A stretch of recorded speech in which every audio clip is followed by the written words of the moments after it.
Ayan, nandito po ako sa dike. At binibidyo ko po yung mga nanghuhuli ng isda. Dahil ang tawag nila ay linab. Pag sinabi atang linab ay mga yan, maraming isda.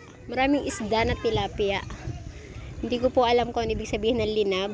Basta nakikilinab lang ako. Kasi madami daw pong isda na tilapia ang naliligaw yan. Bali sa part na to, medyo maraming basura. Ayan, kung nakikita nyo, maraming basura siya. Mga bottle na mga soft drinks. Ayan, puros nasa tabi. Kasi malakas yung agos ng tubig. Ayan, bali dito ay sa dike yan. Ito yung pasyalan ng mga tao yan.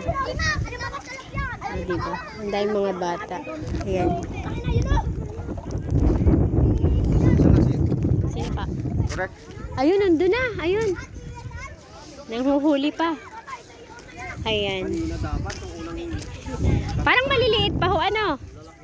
Parang maliliit nga ho yung isda. O, diba? Pag may huli ka, libre ka na sa pangulam. O, pag marami kang nahuli dito, libre ka na sa pangulam, sangka pa ho. Yan. O, diba? Libre ka na. Magkano ba ang kilo ng tilapia?